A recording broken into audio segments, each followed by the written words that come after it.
Silchar news 24 এ আপনাদেরকে স্বাগতম জানাই। আজ হলো 10 জুন মঙ্গলবার। আজকের কয়েকটি বিশেষ গুরুত্বপূর্ণ খবর নিয়ে আসলাম। আজকের প্রথম খবরটি হলো রাজ্য সরকারের বিধানসভার অধিবেশনে আসাম সরকারের কঠোর পদক্ষেপ। এনআরসিতে নাম থাকার পরও বিদেশি শনাক্তকরণের প্রক্রিয়া চালাতে পারবে সরকার।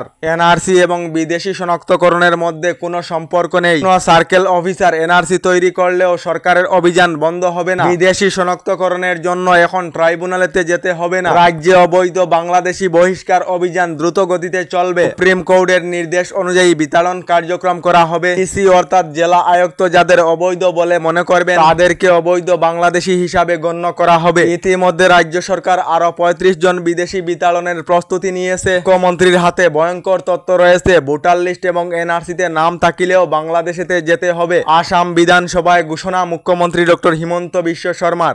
এদিকে 2026 সনেতে গদি ছাড়তে হবে মুখ্যমন্ত্রী ডক্টর হিমন্ত বিশ্ব শর্মা। তার সঙ্গে মুখ্যমন্ত্রী ডক্টর হিমন্ত বিশ্ব শর্মা জেলে যেতে হবে। গৌরব গগৈ নেতৃত্বে 2026 সনেতে রাজ্যে কংগ্রেস দলের সরকার গঠন করা হবে। আসাম প্রদেশ কংগ্রেস কমিটির সংখ্যালঘু বিভাগের অধ্যক্ষ সলমান খানের এই বিশেষ মন্তব্য। 2026-এ রাজ্যে কার সরকার গঠন করা হবে আপনাদের মতামত কমেন্টে নিশ্চয়ই জানাবেন। এদিকে রাজ্যের লাখ লাখ মহিলাদের জন্য এসেছে একটি ভালো খবর। আজ মাসের 10 তারিখ প্রতি মাসের মতো আজও রাজ্যের লাখ লাখ মহিলাদের অ্যাকাউন্টে আসছে টাকা। আজ অরুণোদয় প্রকল্প সহ রাজ্য সরকারের বিভিন্ন প্রকল্পের টাকা হিতাধিকারীর ব্যাংক অ্যাকাউন্টেতে প্রদান করা হবে বলে রাজ্য সরকার থেকে জানানো হয়েছে। এদিকে নববধূর ষড়যন্ত্রেই স্বামীকে খুন, চাঞ্চল্যকর তথ্য ফাঁস করল মেঘালয় পুলিশ। মধ্যপ্রদেশের রাজা ও সোনম রঘুবংশী 11 দিন আগেই বিয়ে হয়েছিল দুজনের। 20 মে হানিমুনে মেঘালয়ের শিলংয়ে গিয়েছিল নবদম্পতি এবং 23 মে চেরাপুঞ্জি যাওয়ার পথে যোগাযোগ বিচ্ছিন্ন হয়ে যায় এবং ফোন বন্ধ হয়ে যায় এবং 24 মে রাস্তায় পরিত্যক্ত অবস্থায় পাওয়া যায় তাদের স্কুটার এবং গত 2 জুন গভীর খাদে পাওয়া যায় মধ্যপ্রদেশের রাজা রঘুবংশীর পচাগোলা মরদেহ। অবশেষে ময়না তদন্তে চমকে উঠে পুলিশ। গাছ কাটা দা দিয়েই করা হয়েছিল এই হত্যাকাণ্ড। অবশেষে নিখোঁজ সোনমকে মধ্যপ্রদেশ থেকে পুলিশ গ্রেফতার করেছে। প্রেমিককে বিয়ে করতে সুপারি কিলার দিয়ে স্বামীকে খুন করার সোনম। পুলিশি জেরায় বেরিয়ে আসে আসল তথ্য। অবশেষে কিলার 3 জন সহ সোনমকে পুলিশ আটক করেছে। এই ভয়াবহ হত্যাকাণ্ডের ঘটনায় দেশ জুড়ে চাঞ্চল্যকর দেখা দিয়েছে।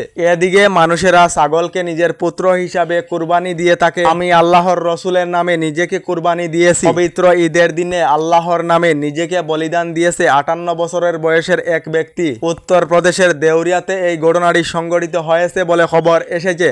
এদিকে বিজেপি শাসিত মধ্যপ্রদেশেতে 230 কোটি টাকার কেলেঙ্কারি। 50,000-এর অধিক সরকারি কর্মচারীর বেতনের বাবদে বিজেপি শাসিত মধ্যপ্রদেশেতে 330 কোটি টাকার কেলেঙ্কারির অভিযোগ উত্থাপন হয়েছে বলে খবর এসেছে।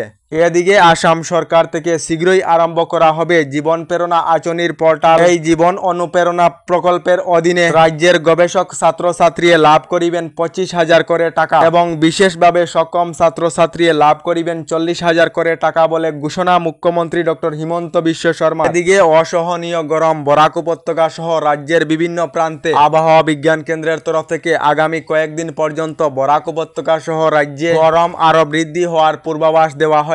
প্রচন্ড গরমের ফলে রাজ্যের বিভিন্ন স্কুল কলেজের ছাত্রছাত্রীরা বেহুশ পর্যন্ত হয়েছেন। আপনারা কেমন গরম অনুভব করিতেছেন কমেন্টে নিশ্চয় জানাবেন। এদিকে রাজ্যের লাখ লাখ দরিদ্র পরিবারদের জন্য এসেছে একটি ভালো খবর। নতুন করে রাজ্যের 3,76,000 দরিদ্র পরিবারদেরকে রাজ্য সরকার থেকে সরকারি ঘর প্রদান করা হবে। সরকারি ঘরের জন্য আবেদন না করা সকলেরা শীঘ্রই সরকারি ঘরের জন্য আবেদন করে নিন। নতুন করে রাজ্যের 3,76,000 পরিবারদেরকে সরকারি ঘর প্রদান করা হবে বলে রাজ্য সরকার থেকে জানানো হয়েছে। আমাদের ডেইলি খবরগুলি ভালো লাগলে আমাদের ভিডিওতে লাইক দিয়ে চ্যানেলটিকে সাবস্ক্রাইব করে নেবেন।